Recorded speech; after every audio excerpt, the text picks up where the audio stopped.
And now we are recording. So testing. Testing, 1, 2, 3. 1, 2, 3. What's your name and why are you here? My name is Douglas Witkowski. I'm here with my sister.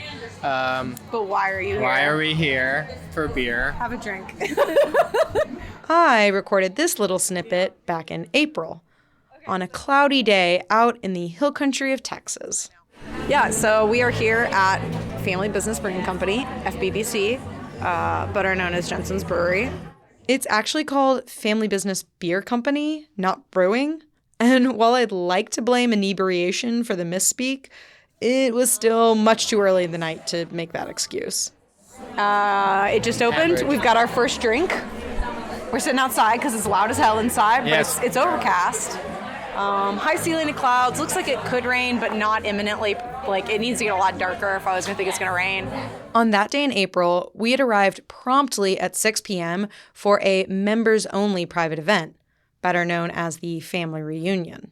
Normally, an overcast day in Central Texas means you can actually sit outside without frying in the sun. But even with a plethora of tables available outside, most of the attendees were packed into the red barn-like structure that serves as the brewery and tap room. Listening to live music, standing in line for a new pint, and generally milling around, hoping to catch a glimpse into the production space where most suspected to see a recognizable face.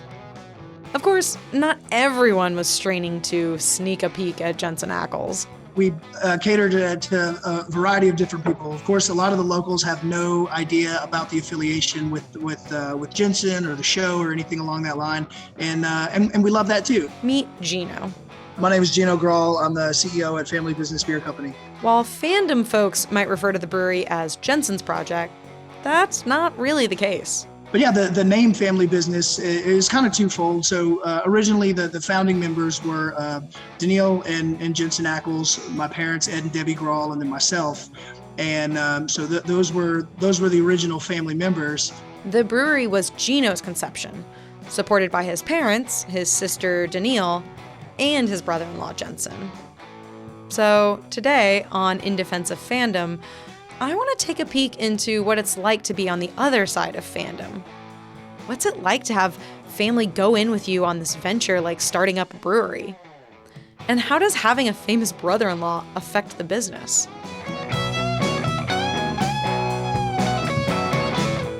Perhaps we should start with how Family Business came to be. You can see Austin from here, and Daniil's uncle owns the land next door. He owns about 375 acres, and he's got the highest point in Travis County. When I visited FBBC for the family reunion, I managed to snag a picnic table outside in their oak grove to have a chat with Debbie, Gino and Daniil's mother. Their parents made the trip from Louisiana to help get the brewery ready for the party. And yes, they were really there to be put to work, mostly with hand-labeling bottles of the barrel-aged Imperial Stout. My husband and I labeled probably 600 bottles, I'd say, yesterday. You're kidding. Were you doing it by hand? Yes, and so if they're really neat, I did them. If they're a little bit crooked, he did them. It was the connection to Debbie's family that led Gino to finding the location for the brewery. Our uncle, John, actually owns some property out here in the hill country. And so I was giving him a hand. We were clearing some land, cutting some trails on his property. And as he was leaving the site, he drives past his next door neighbor's house, and there's a realtor putting a sign out in the front yard that says coming to market soon. So we were like, oh, it's Kismet. It's going to be perfect. And so that's how we ended up with this location here in Dripping Springs. That explains how they settled in Dripping Springs. But it's far from the whole story. My own husband started an alcohol-based venture of his own. Check them out if you get the chance. Chicago Cane Cooperative, like sugarcane. Anyways, I know from firsthand experience that there's tons of hoops to jump through before you can even get started. And it's highly regulated, as y'all know. Just having to kind of weave our way through all the political side of it and permitting and all that. And then being in the hill country, we're also in an environmentally sensitive area. So over the Edwards Aquifer recharging zone. The Edwards Aquifer is a geological region in central Texas where groundwater is absorbed down into the limestone bedrock into these underground caves filled with water. The aquifer is where much of Central Texas drinking water is pulled from, so recharge zones are regulated to make sure no toxins are filtering in as well. Anyways, Texas hydrogeology tangent aside. We went through the multicolor yellow and red tape and all this kind of stuff. And it took a couple of years, honestly, to get our building permit. So we bought the land in 2015, brought on our head brewer, Nate Seal, in 2016. Oh, and of course there wasn't just a brewery with all the necessary equipment already on site.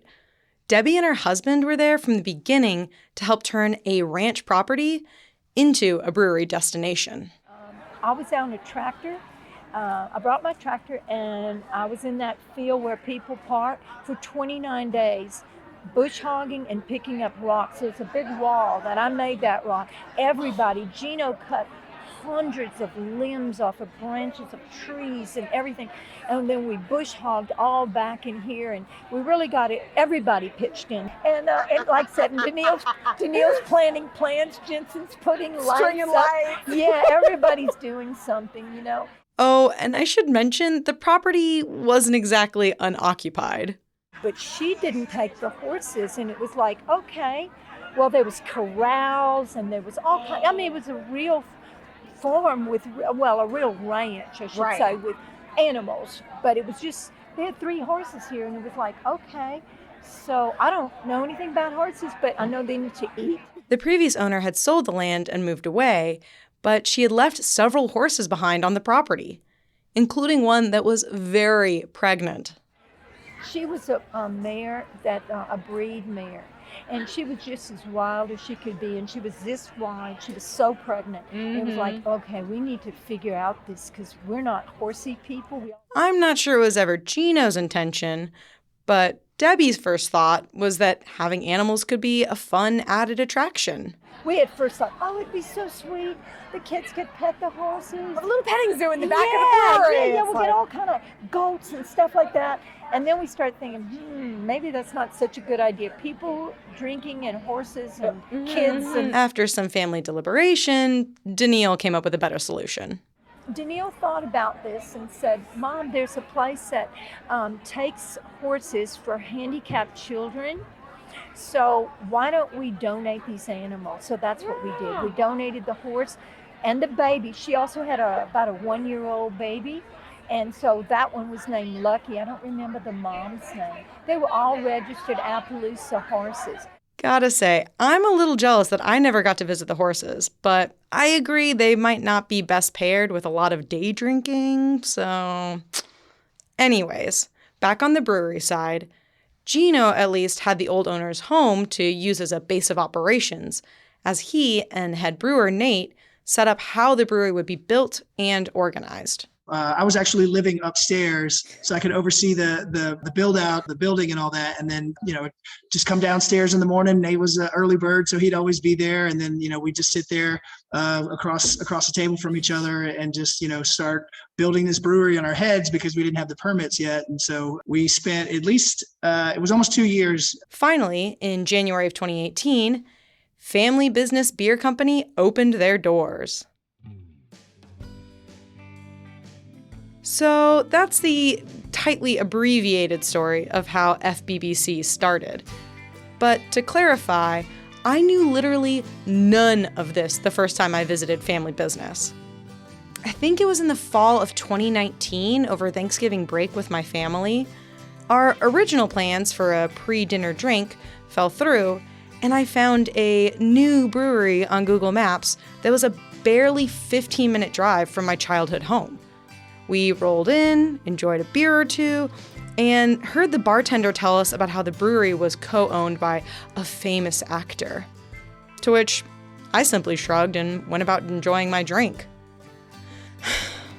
It's a little embarrassing to realize in hindsight. Like, I could have been seated next to Jensen or Danielle and not thought more than, those are some pretty people. But I also sort of love that Family Business is also a family affair for me and my brother. Although we were born and raised in Dripping Springs, Texas, I've since moved out of state and he's left for Austin.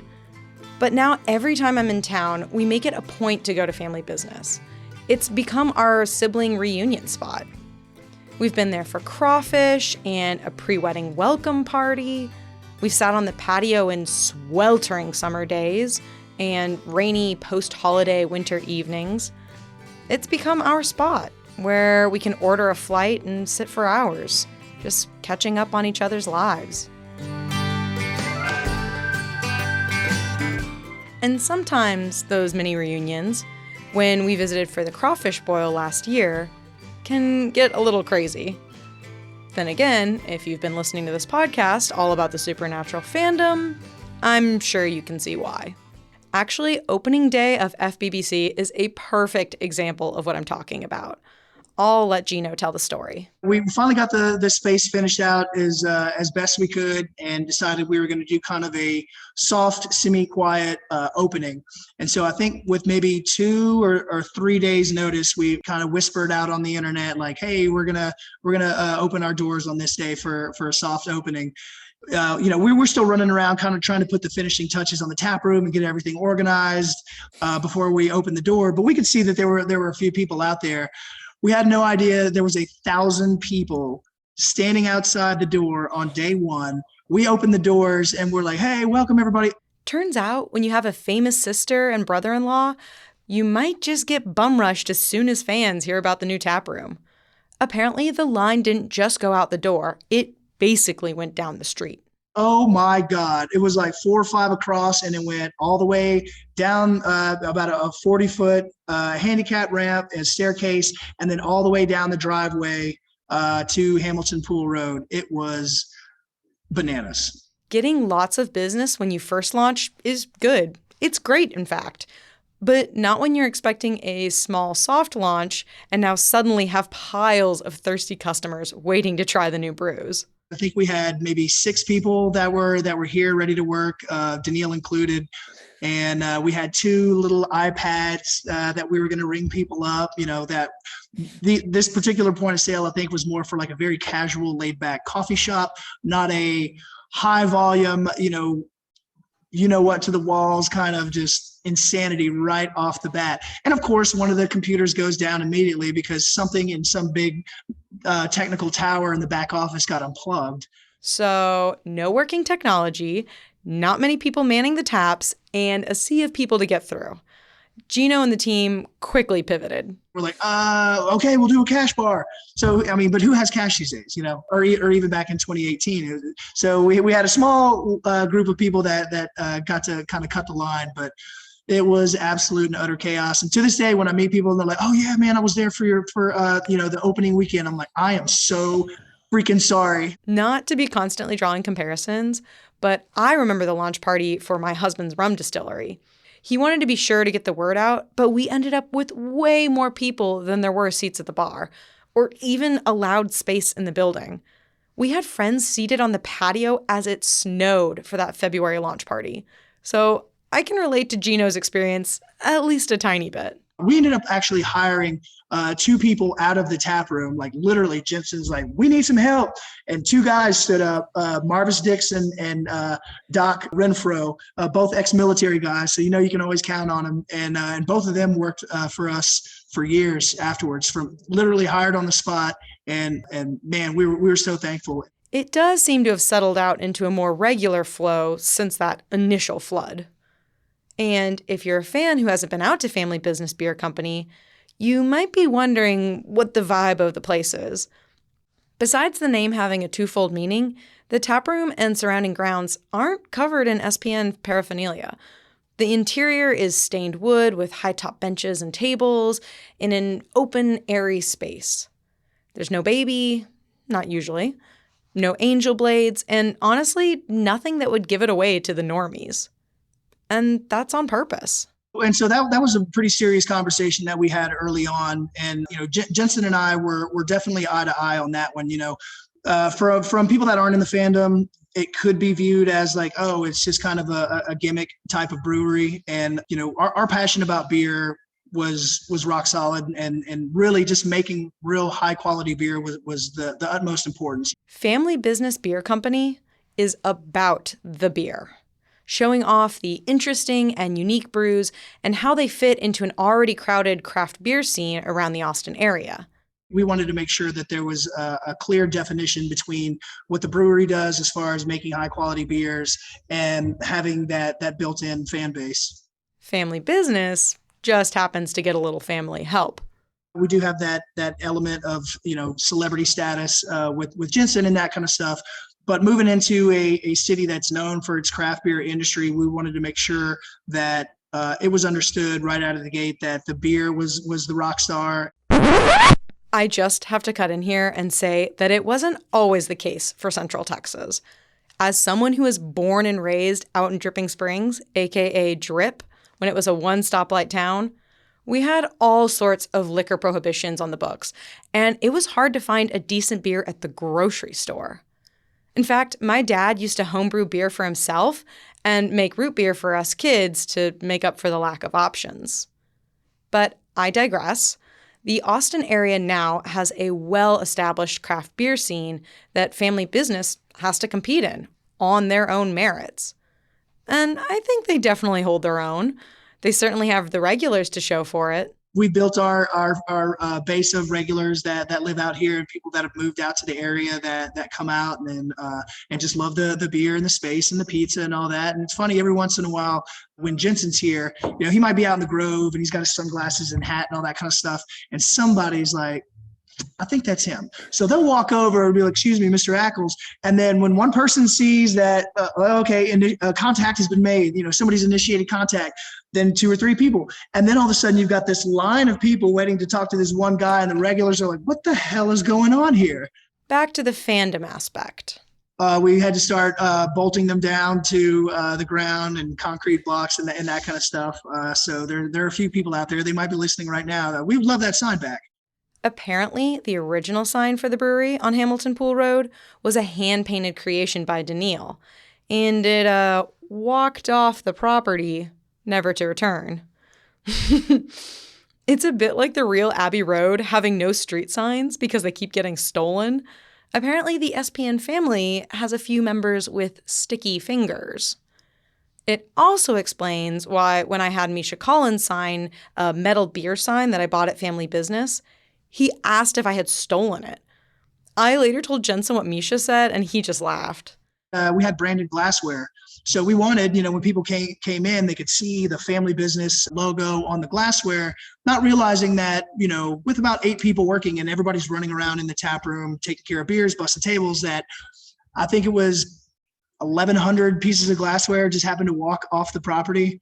And like, oh, okay, so bad idea. By the time I made my first visit to Family Business, the glassware was the plain, unmarked pint glasses that were much less likely to disappear mysteriously. We had to bolt everything down, but lesson learned.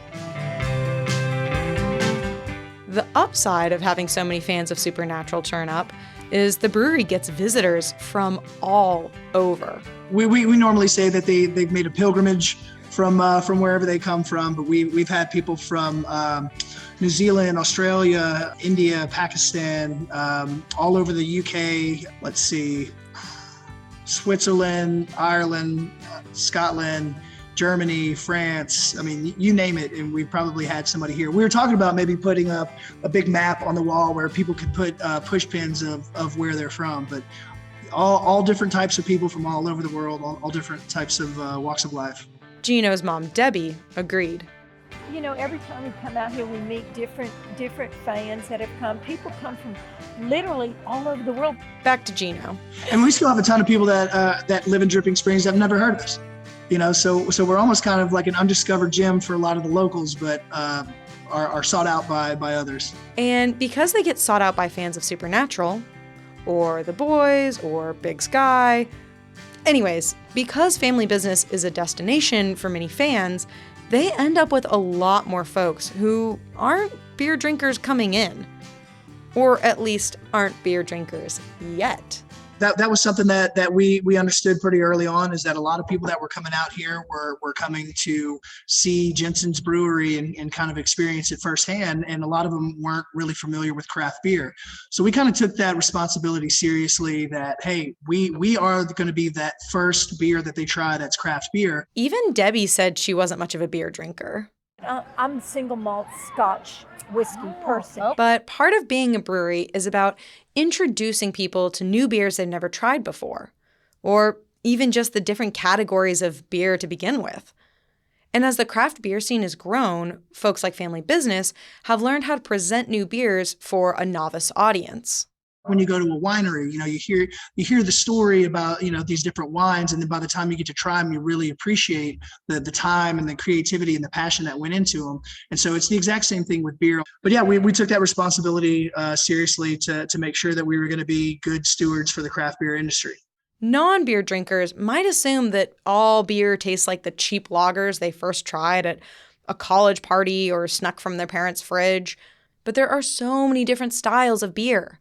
Lagers and ales, dark brews and lighter, crisp summer drinks, smoky styles and sours. You just have to learn a bit about the profiles of flavor that you prefer. It's a development of your taste buds. And so I'm not an IPA person, but man, Nate has hit it on one called Critical Liquid. Critical Liquid is a juicy IPA with tropical fruit notes. If you're a classic West Coast style hophead, it might not work for you. But it is a great starter beer for those who like a lot of fruit-forward flavors to shine through. And the Nate that Debbie referred to was the previous head brewer at Family Business. Our new brewer's name is Cosmo Serentino, and he's as cool as his name sounds for sure. And he makes fantastic beer. After this episode, I hope you'll consider taking a little pilgrimage down to my hometown. Hell, make an Austin weekend of it and visit Sanjak Saloon, a bar that's co-owned by Jared Padalecki in Austin. Austin has changed a lot since my childhood days, and not always for the better. Like the climate change-induced killer summer heat and the insanely unaffordable housing market. But I still think it's worth the visit. Just, if you do visit, be a polite fan. Otherwise, you'll end up featured in one of Gino's stories. And then as far as some of the weird stuff, we've had people leave some questionable things on the property. I know one time we were really busy. The whole Grove was packed, and my taproom manager came over to me, and he's like, "Hey, there's this thing hanging in one of the trees." I was like, "Oh boy." I was like, "Did you take it down?" He was like, "I think you just need to look at it." I'm like, "Okay." So we go to the back of the Grove, and it is just a severed doll head, that like one of these creepy looking dolls, just a head hanging from a tree. And so we walk up and it's facing us, and I'm like, boy, that's disturbing. And it's like right by the playground, and families are looking at it like, what the hell's going on? And I was like, all right, well, let's get this thing down. And when I grabbed it and like turned it, it had Jensen written on the back of it. I was like, okay, all right. Yep. Let's get this out of here. Like, sorry, folks. And just did a 3-point shot into the trash can. Thankfully, these kinds of occurrences are rare. The more common version isn't things left in person so much as it is odd mail that gets delivered to them. And then we've definitely gotten some odd things sent to us in the mail. So obviously, I'm willing to take one for the team. So if Jensen gets a package, I open it to make sure it's nothing too weird or scary or. I guess since Jensen's address isn't public, and with good reason, gifts that would normally be shipped to him are instead mailed to the brewery. Gino described some of the gorgeous art he's seen over the years. Charcoal sketches and paintings and other handcrafted gifts. Although sometimes even those can end up being weird in their own right. Or they'll draw a picture or paint a picture or something like that. And I'm like, oh, this is cool.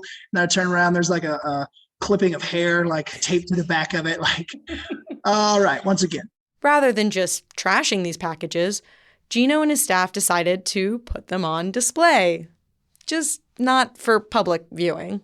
For a long time, the real odd things we had hung up in our bathroom. And so Jensen would come in and it was like a freak show art gallery. And he'd walk in, it's like, boy, huh? Like, yeah, thanks, man. Appreciate that. It became a sort of in-joke for the staff and Jensen, seeing what new items got added to the bathroom gallery. And then all the staff knew it was in there, so they'd go in and like you could spend 20 minutes in there just like looking around at all the new crazy weird stuff. And Jensen would, anytime he would come in, he's like, oh, is there anything new? Like, oh, we got this one, so he'd look at that. But just because the staff was in on the secret didn't mean it didn't still cause confusion. But then we'd have like delivery guys, that were dropping off ingredients and that kind of stuff. Or UPS guy or somebody like that. And they're like, hey, man, do you have a bathroom I can use? Like, yes, but we have to at least explain what's going on in there. And they normally come out and their eyes are huge, like, wow, like, yeah, you might want to stop elsewhere. But it's funny nonetheless. I won't lie. The last time I visited family business over the Labor Day weekend, I was so looking forward to seeing this art collection for myself. But when I asked Gino about it, he told me they'd been on a cleaning spree and had cleared it out.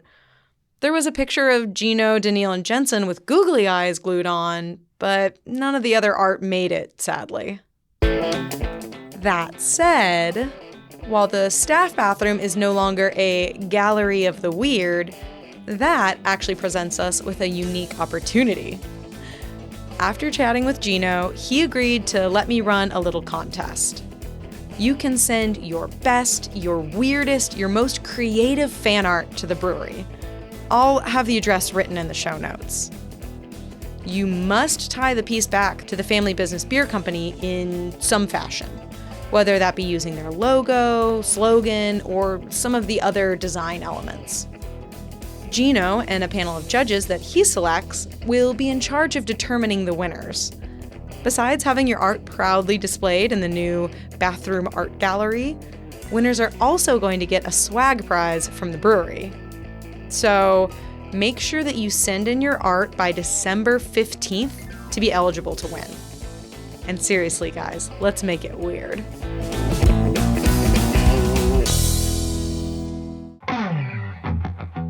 Editorial support was provided by Dr. Anna Funk. Music was composed and performed by Chris Scott. Cover art was designed by Liz Hand.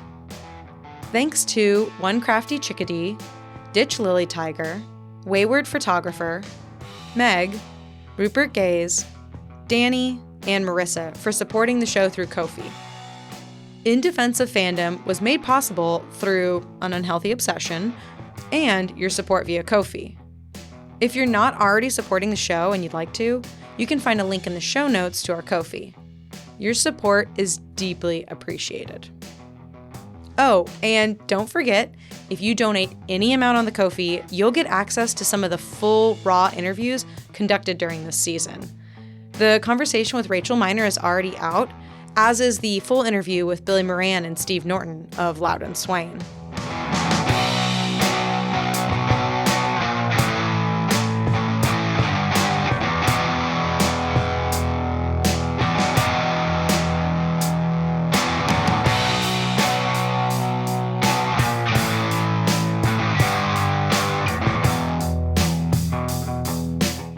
And we worked for months on trying to get all of this organized, and it was going to be great. And there weren't going to be any long lines, and nobody would have to wait for beer or for food, for crawfish or for the bathroom or anything along that line. It's going to be sweet.